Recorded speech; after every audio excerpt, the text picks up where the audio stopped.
এগুলো কি আসলে বাংলাদেশের পোলাপান নাকি ভারতের পোলাপান নাকি ইসরায়েলের প্রোডাক্ট? এটাই তো আমার মাথায় আসে না। পাবনাবাসী আপনাদের সকলকে বলে রাখছি, এই পাবনাবাসীর জন্য আযাব এবং গজব খুবই সন্নিকটে। আমি এই ঘটনার আজকে তীব্র নিন্দা এবং প্রতিবাদ জানাচ্ছি। আসসালামু আলাইকুম রহমতুল্লাহ। নববর্ষ উপলক্ষে আশা করি সবাই ভালো আছেন। আচ্ছা, পাবনাতে এগুলো কী হচ্ছে ভাই? একদিকে দুবলিয়া হাই স্কুলের সেই রেশ কাটতে না কাটতেই আবার আরেকটা ধর্মীয় অবমাননার চিত্র। পাবনা অ্যাডওয়ার্ড মাঠে আজকে যেটা দেখলাম, সেটা দেখার পরে একটা মুসলমান হিসাবে নিজেকে কন্ট্রোল করা যায় না। কথা তো বলতে চাই না, কথা না বলেও তো থাকতে পারি না। অ্যাডওয়ার্ড মাঠে যেটা দেখলাম, মসজিদের ছাদের উপরে ওঠে তোমাদের কেন এত নাচানাচি করার শখ হলো ভাই?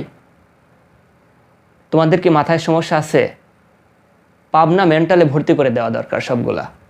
তোমরা যদি মুসলমানের বাচ্চা হতা, তোমাদের মাথায় যদি কমন সেন্স হতো, তাহলে তোমরা এই কাজগুলো করতে পারতা না।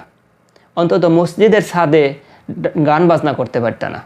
আল্লাহর আযাব এবং গজব খুবই সন্নিকটে। পাবনাবাসী আপনাদের সকলকে বলে রাখছি, এই পাবনাবাসীর জন্য আযাব এবং গজব খুবই সন্নিকটে। আল্লাহর পক্ষ থেকে এটা আসবে, লিখে রাখেন, এটা আসবে। কেন বলছে এই কথা? আজকের এই পহেলা বৈশাখ যে অনুষ্ঠানটা আজকে পাবনা অ্যাডওয়ার্ড মাঠে ছিল, সেটা সম্পূর্ণ হিন্দুদের একটা অনুষ্ঠান। এই হিন্দুদের অনুষ্ঠানে মুসলমানের বাচ্চারা গেছে তো গেছে ঠিক আছে, কিন্তু তারপরে মসজিদের ছাদের উপরে উঠে পর্যন্ত নাচিছে। এগুলো কি আসলে বাংলাদেশের পোলাপান নাকি ভারতের পোলাপান নাকি ইসরায়েলের প্রোডাক্ট? এটাই তো আমার মাথায় আসে না। মুসলমানের বাচ্চা যদি হয়ে থাকে, কমন সেন্স যদি হয়ে থাকে, তাহলে এই ধরনের কাজকর্ম আর তার দ্বারা আসতো না।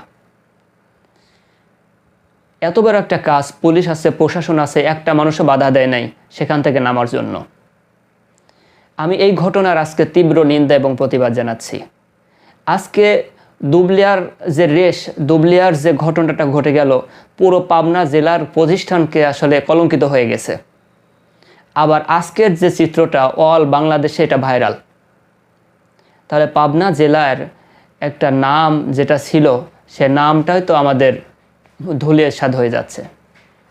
পাবনাবাসী, আল্লাহর পক্ষ থেকে আযাব এবং গজব খুব সন্নিকটে পাবনাবাসীর জন্য অপেক্ষা করছে।